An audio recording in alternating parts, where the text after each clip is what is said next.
We're already. I'm here with actress Moriah Boone. She's known for her roles on Naywalt and You Promise. She is also widely recognized as the star of the TLC show My DNA Mystery. How are you doing today, Moriah? I'm good. I'm good. I'm doing good. Yeah. Uh, definitely. Can you share the story of your adoption and how that has influenced your life and career? Ooh, that's a really good question. So I was adopted before I was born, so I didn't have all the details till quite a bit later in life. Um, I remember knowing that I was adopted, but not knowing anything about that side of my family or that part of my story for a very long time. My birth mom found me from like a local modeling page when I was 22. So she like reconnected with me as an adult, and I ended up meeting with her at a local coffee shop. It was so weird. It was so uncomfortable.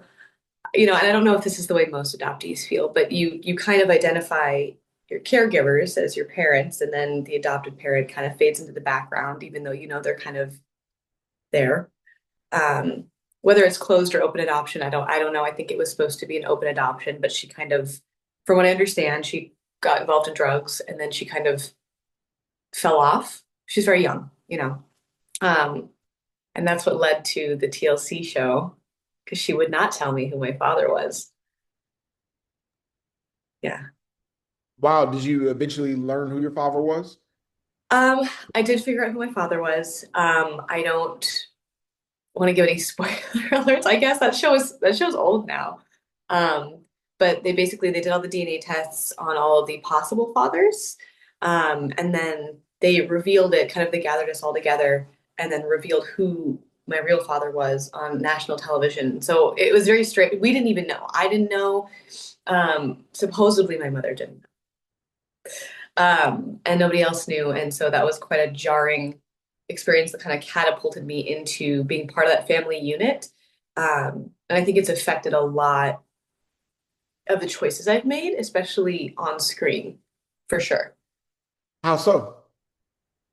How so? I think so. Although I did Walt and You Promised a while ago. You Promised was really successful in terms of the horror scene, but I'm sure you've noticed, the verticals are gaining popularity, and I called in for those a lot, and I'm to the point where I get a lot of direct offers, and I think a big part of the reason I get direct offers is because and why I was able to kind of navigate or rise to a more well-known vertical actor, if you want to call it that, is because of my scenes where I'm crying, screaming, and or experiencing a loss. Because there's a lot of experiences in my life that are very, very closely tied to the trauma that these characters experience on screen. Yeah, that's amazing. And you did come to my attention because of the vertical acting. Vertical acting is really huge. I noticed, researching for the interview that you trained in ballet, hip hop dance, and gymnastics as a child. How have those early performance disciplines shaped your approach to acting? I think the one thing I will say is that a lot of those, like you said, early disciplines taught me, if they taught me anything, they taught me skill, obviously, but they taught me consistency. And a lot of times in the entertainment industry, I've come to realize it's not if you're good necessarily, it's that you're consistent, you're improving a couple, you're moving up the mile marker a little bit every day, and you're well liked. I think being good comes secondary to all of that. Yeah, I definitely have seen that. Like, I feel like, the consistency is so important. And then just like, the people have to like you too, because there's like a lot of like people, like, unless you're like just like this rare, like super talented, like nobody wants to be around somebody that makes them feel uncomfortable or like, it's just like uncomfortable to be around. So like it's like being well liked like will take you like a lot further, I think, in life, just in general. Like I think like people want to be around people that they like. Of course, of course. And then that gets around too it's like the smallest, biggest industry I've ever been in. You start running into people that you know, and then if you're an asshole, you're Sure, sorry. No, That yeah, for sure. Yeah. gets Uh, around. your adoptive father taught you to sing and play guitar. How does music fit into your creative life today? That's so funny that you asked that because there's a lot of more musical verticals coming out for casting. And I was like, this is great. And I remember some of them required recording ourselves singing, like briefly. And I watched it back and I was like, oh my goodness gracious, it's so pitchy. It's so bad. It's so bad. I hadn't practiced in so long and I was like, I don't even know. I could play you most any gospel song if it has a C, D, B, A, G, or E in it. But then being thrust into something that was more challenging, I think I would struggle. So I've recently enrolled in both singing lessons and guitar lessons again to then kind of like re-up those skills because I guess those are, I don't know what the vertical space is doing. I don't know what they're doing, but there's a lot of like country rock, hip hop, and dance themed verticals coming out, which is cool. That's great. We love that. I give you so much like, respect. It's so hard to play like a musical instrument, and the guitar is really hard to learn. You mentioned earlier the TLC show, My DNA Mystery. Yeah. And what was it like starring on that show and then telling your own story on screen? Like, okay, like telling my own story. So what was the TLC experience like, kind of? Yes. Ooh, so that was interesting. So I found that casting call actually when I was looking for work back in like 2019 because I moved to LA like on the verge of 2020 where everything shut down. So the casting calls were few and far between. And I wasn't sure about it, but I reached out to Clara, who was the casting director, and I interviewed with her. I remember I was in a work van when I still had a full-time job, and I interviewed with her on Zoom. And I don't know, they picked my story. Um, and part of me knew that one way to get my mother to tell me the truth was to tempt her with some sort of notoriety or glitz and glam because my mother is a textbook narcissist. And how else do you get a narcissist to tell you something that they don't want to share unless they think they're going to get, their flowers for it or they're going to get some sort of, medal for it. So she signed up right away and I'm shocked that because people have to sign a release to be on these shows. They know what they're getting themselves into, you know? Um, oh, it's okay. I have many dogs in my apartment. So that's what that noise. I'm trying to get them to not bark. But basically, everybody signed up and they were wonderful. And I met my biological grandfather, grandmother. I met a lot of people that were a big part of my mother's life and knew who I was and knew about me since birth. So even though it didn't necessarily turn out the way I wanted it to or thought it would, I gained an entire new support system through that show. And the crew was absolutely fantastic. So them too, I felt like I gained two more support systems and made my family bigger, even without, even if I never knew my father in the first place or knew my father after that, even if something didn't work out, I still had a wonderful time and gained a lot of new and supportive people. And it was just, I don't think I'll ever regret doing that show. Never. That's amazing. You have a degree in broadcast journalism and studied abroad in Mexico, learning Spanish. How has your education and language skills influenced your acting career? Oh my gosh, the Spanish gets me indoors so often, which is great. And I actually worked with a team from Venezuela most recently, and it was so fantastic to speak that language with them and hear that language around me. Another thing I need massive amounts of practice in because it was so long ago, and I don't have family members that speak Spanish. I don't have family members that speak any of the languages I speak except for English. So it was something that always fascinated me, and I think so. The language skills help a lot. The broadcast journalism skills, obviously, I mean, help a lot with interviews, with presentation, with red carpet events, with PR, all of that, because I know how it works, and I think it helps to see the cogs behind the machine. But yeah, they've really, I think, fed into me being where I am as of right now, and it wasn't something I ever anticipated doing. To be completely honest, I didn't really think to be an actress. As someone skilled in American Sign Language, Have you had opportunities to incorporate that into your roles or advocacy? Yes, I did. There's two, and again, bring back up the verticals, but it's really given me the opportunity to do this. So the most recent one went viral. It's called 17 Heartbreaks. It's on Playlit if anybody wants to watch it. But this character is mute. She doesn't speak Right. for 80% of the show. And when I got the script, I was like, whoa, this is a lot to say in sign language because I'm conversationally fluent. I am not, if you had me translate in a medical environment or like in a retirement home or something, there's things I'd miss. I would not, there's words I don't know, just as any language. But I studied for that role. I broadened my sign language horizons for that role, and it was something that was so incredibly fun and challenging because not only did I have to focus on the emotion of the scene and my acting, but I had to focus on what I was saying with my hands, and then the translation had to happen between me, the English speaking cast, and then the Mandarin speaking crew. It was fantastically challenging, and I would do it again any chance I got. That's amazing. You were mentioning your dog earlier, and I read that you're active in animal rescue. Mhm. How do you balance your activism with your work in entertainment? Um, it's it's not easy. I think I would like to ideally where I would like this to go is to get notoriety where I can start nonprofits that get more traction. I think with notoriety comes responsibility. And that's something that I am interested in the long term. I'm not really interested in any kind of fame, notoriety, or traction for any other reason. But as of right now, when I'm not on set, I do transport for local shelters. So I'll take the animal to the shelter, take them to their foster, take them to their adopter. This guy is a foster of mine. So any chance I get, I'm either at the shelter, taking animals to other states and or bringing animals in from other states to spare them euthanasia.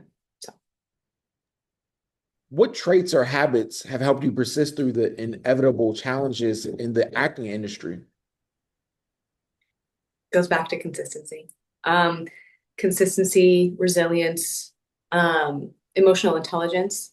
And I think that's another thing that is underestimated. Because I know acting is a craft, right?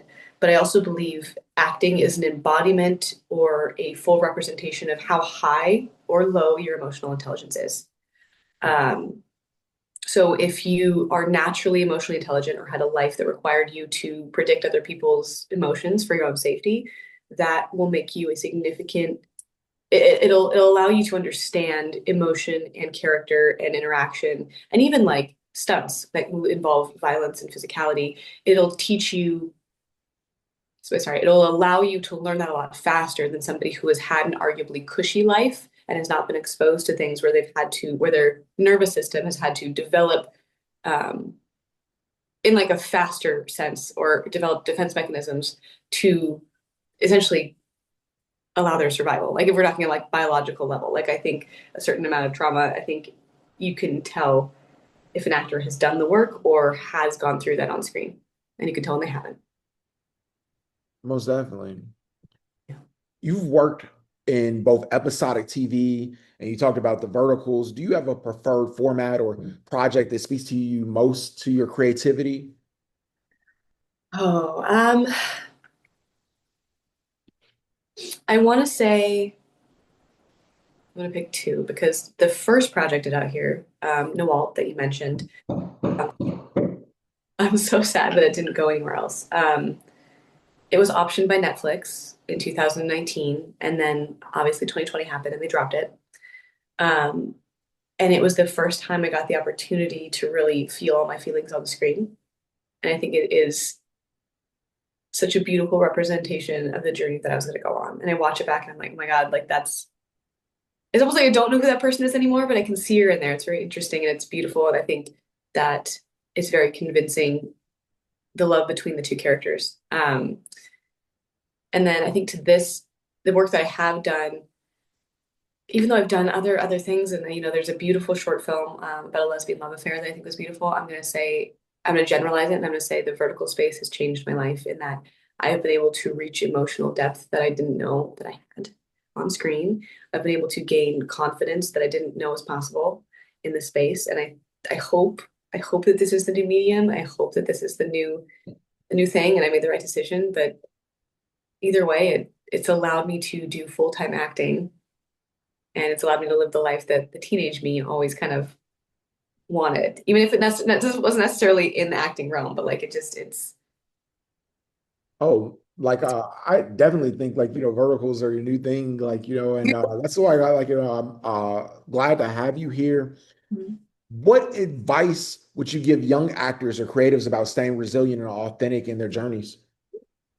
I think the biggest piece of advice I would give young actors would be to listen only to your internal intuition and internal voice when it comes to big decisions. I would say, so develop your decision-making process. Obviously, write it down, process it, think about it, ask your most trusted adults or mentors, but then learn to really sit with yourself, consider all the data, all the feedback, um, and listen to your own internal voice because I think that will never steer you wrong if you're really in tune with it. And I just want people to remember that if you don't want the person's life who has chosen to give you advice, you don't have to take it. Most definitely. Yeah, like I think like it's always important to seek like wise counsel. And some people can be well-meaning and still give like bad advice though. Like, but outside of acting, you're a licensed motorcyclist. How does that passion contribute to your personality or on-screen presence? Being a motorcyclist makes you a lot more ballsy, I'll give it that. You got to make those quick decisions. You like going fast, you like a little bit of danger. So I think it allows you to be a lot less afraid of taking jumps because you're familiar with adrenaline and close calls because I mean whatever way you know what they say it's like it's not when you're gonna fall it's not if you're gonna fall it's when you're gonna fall Yeah. so Yeah. Who or what has been your greatest inspiration in pursuing your acting career? what has been my greatest inspiration I think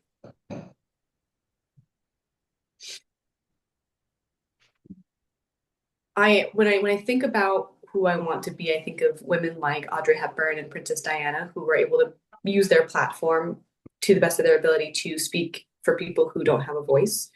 Um, and I think what's been consistently reaffirming is that I've had people message from, high school or before that, or people I don't even know, especially when the show came out, the TLC show, that how much my journey, me sharing it, has inspired them and allowed them to conquer something or move forward in their life with without hesitation, with some bravery, as far as I guess anything, but it's wonderful to know that even though it's scary, sharing emotional depth and sharing scary stories and sharing your trauma and your pain, it makes you realize that nobody's an island.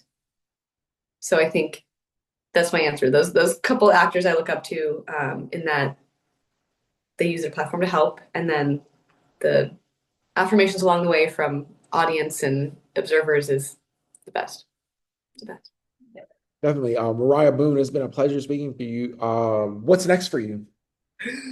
Oh, okay. Still more verticals, man. So Verticon is coming up, September 26th through the 29th. Have you heard about that? Yeah, I have. Yeah. Are you going? No, no, no, but I heard about it. Oh man, Yeah. okay. It's like Yeah. that's where I'll be. Um, Okay. next, oh my God, next week, Okay. I guess. And then I booked through the end of October. There are some projects that I haven't really read through. Hold up, there's one where I have to pretend to be blind, and I'm like, how can I, how can I be respectful of this group of people? How can I study it? How can I? So that one's gonna be interesting. That one comes out in if we film in October, it's probably gonna come out November, December. And I'm hoping for some Christmas verticals. I'm hoping for a cute Christmas romance or a Hallmark movie. So help me manifest that. Like I gotta be in a Hallmark movie. Uh, Yeah, that sounds cool. Like I enjoy the verticals. I like the actors like that I've spoken with. You guys like you seem very talented. and like, like all of like studied the craft and like, are like really putting into work. And I think that's so impressive. And I look forward to like, seeing more of your work in the future. Moriah Boone, thank you so much for taking the time. Thank you so much. This is lovely. Thank you. I'd love to have you back anytime. Okay, sounds good.